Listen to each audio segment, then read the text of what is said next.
What's good? It's Reese back with you. This time, got my friend right here, Dr. Janelle Perkins Muhammad, licensed family and relationship therapist. That's right. I have been licensed now for, going on 20 years to practice marriage and family therapy, and I enjoy it immensely. Yeah, I'm sure you do. Every time you talk about it, your face just lights up. And I love that because that means you're really into it and really helping people. Obviously, you wouldn't be doing it if you wasn't interested in helping people. Right. But it seems like it comes from within. There's a joy within. That's true. I appreciate the fact that sometimes we don't have all the knowledge we need in order to be our best selves and be our most authentic. And so to have an opportunity to bring that out in others is really my biggest passion. Okay. Yeah. And so you know what? A lot of people, I had somebody reach out to me and was like, I'm looking for a therapist, but I want somebody, and I think you've used the term before, culturally competent. Yes. And that's really important, that people can have somebody that they can relate to and that can understand them, their culture, and their life a little bit more so. Yeah, you don't really have to explain who you are or words you use. There are cultural references that just make sense. And then when you ask a question, it really is because you want more detail and not because they're truly teaching you about the cultural dynamics. And that's across any demographic, right? So we often think about it as mainly about race and ethnicity, but also age, right?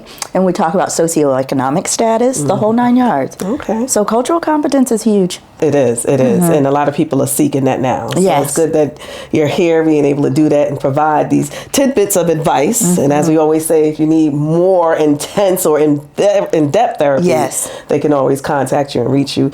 But, you know, last year in 2022, we was looking to do our intimacy and relationship series. We were. But we didn't get around to doing it because life happens. Right. But as we kick off 2023. Oh, we're in it. That's it. And this is going to be the first of it. But what is more exciting with this episode is the fact that it's for your book. It is. So I finished a book finally last year, got through all the edits on it and so forth. And it's Into Me See. Yeah, listen to that. Yeah, kind of like a play off of intimacy. It's a play off of it. It really is about being able to look beyond the physicality of a person, what you see on the outside, and becoming vulnerable enough to make deep connections. So oftentimes we think, oh, well, that only happens within couples, but that's not true. You have intimacy in platonic relationships also. So it's important to be able to do it in those stages so that when you get to the place where you do couple, that's it. Right? You can be more self-aware, more authentic with who you truly are. Okay. Yeah. I like that. So now, talking about the book a little bit, let's first start, when is it going to be released? It's released in January, but I'm having a book signing soiree in February, and I'm telling you, you don't want to miss it. It is going to be so over the top. And if you've ever seen anything else I've done, you know you need to be in the place. I will definitely be there, front and center. I don't want to miss a minute of it. Well, you're hosting. That's it. So I'm super excited about that. So y'all better come on out. We're going to have a good time. But we also going to be able to get a signed copy of the book. Absolutely. So I've told people this is not a workshop. There will not be any live demonstrations on intimacy. And I need to make that clear because sometimes the invitation looks a little more sultry. Now it will be that. Because that's just how I do. All right. At the same time, I think it's really important that everybody come out and really experience a celebration. It's right around the Valentine's holiday. It's an opportunity to get dressed up because it's cocktail only. And you will be checked at the door. That's it. Because cocktail is cocktail attire. That part. And it's a great way for people to get dressed up. A lot of times people don't go places where they can really get dressed up. It really is. And everything that's incorporated into the event is going to have a connection to intimacy in one way or another. And we're going to leave that for the event. But we're going to dive into the book right now. We just are. A little bit. Yes. So I know when I briefly scanned through the book and read it, there was a relationship that caught my eye between a married couple where there was some infidelity. There was some adultery that took place. And I read, obviously the first thought that comes to mind is, that's a wrap with that marriage. But that's not what happened in this particular situation. So tell us a little bit more about it. You know, it's wonderful when you can have an opportunity to step outside of yourself and really understand a relationship fully. And sometimes you need someone to help you do that. And in this particular couple, which is Raymond and Rachel, first couple that's introduced in the book, because there's a lot of case studies, what they needed to do was really understand both the cultural aspects, the religious aspects, as well as their own personal hopes, dreams, and desires for their relationship. And when they do that, they have a greater opportunity to be more vulnerable with one another, dig deep into their emotions, and then make that cognitive connection. Okay. Because that's where a lot of people miss it. So they took the opportunity to sit down and understand truly why Raymond was cheating, Rachel understanding what she was doing in not creating an environment where he cheated, because he took his pants off on his own. I said that on, something like so he took them off on his own, right? Okay. But also, there's some things that we all do within a relationship that puts us in a situation where infidelity might be a part of the relationship, and that's unfortunate. So once you understand the fullness of the dynamics of how you're contributing to something, you have an opportunity to step back and figure out what the two of you want to do. What are your expectations? What's common sense really is not truly common sense, because that's only what's common to that person's experience. Yeah. And a lot of times we just think people ought to know, but they don't. Well, see, I like what you said about Rachel looking at what she may have done, not blaming her, because like you said, he was responsible for what his actions were. That's right. But what led him astray to be able to do that? Because, there's often times where people are doing things and they don't really realize they're doing it.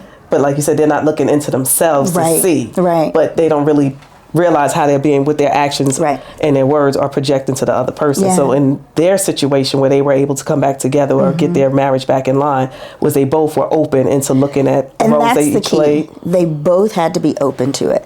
But it's about safety, right? If you don't feel safe within your relationship, like you can share whatever is on your mind, you can actually tell someone that you're not feeling loved or appreciated, or that you feel forgotten. Sometimes we don't know, is that a feeling? Yes. It's possible to feel like someone within your relationship has actually forgotten you.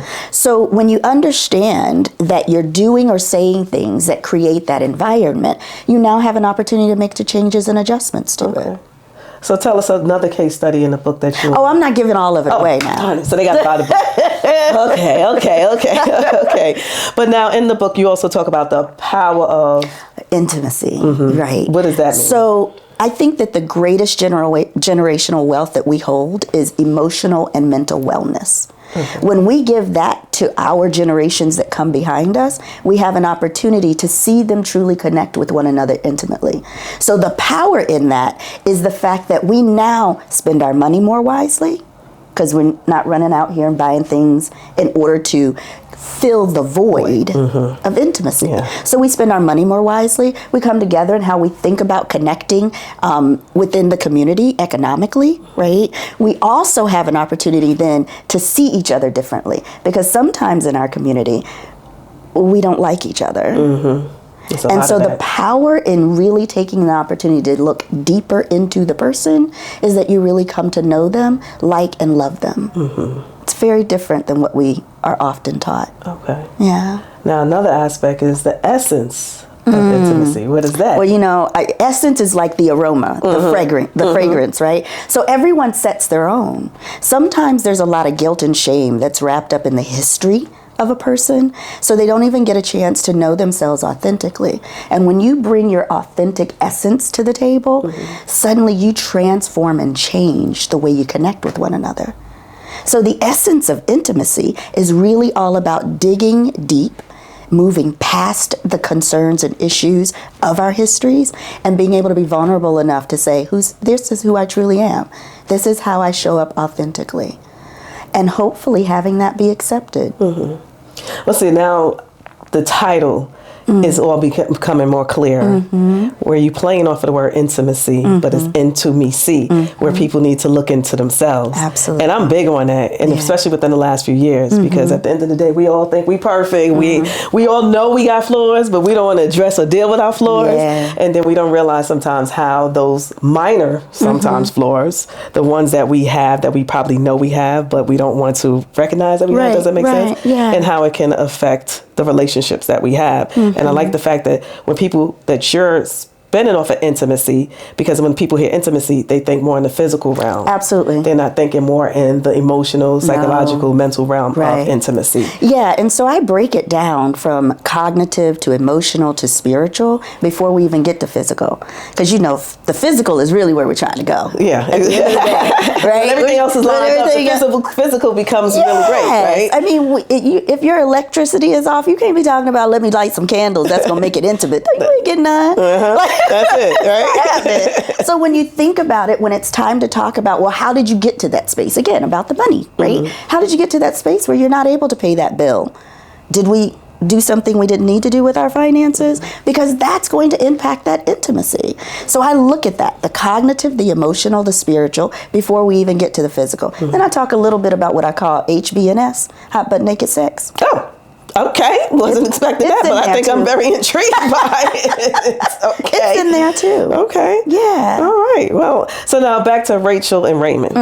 Obviously, there was a process they had to go through to get to restore their marriage and get back to it. And I'm sure that as they underwent that process, there was a lot of layers to peel back, and I'm sure it wasn't an easy process. No, a lot of heartache. It took a couple of years. Okay. This is not something that happens overnight. It is literally retraining and unlearning and rewriting relationship scripts. I talk a lot about that in the book.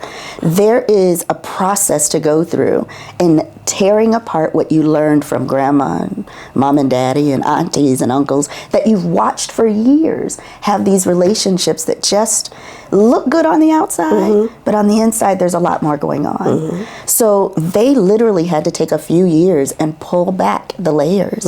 Now, from a spiritual perspective, people always kind of think, oh, religious. Now I'm talking about core beliefs and values. What do you truly want out of that relationship for yourselves? Not your mom and daddy's relationship, but yours.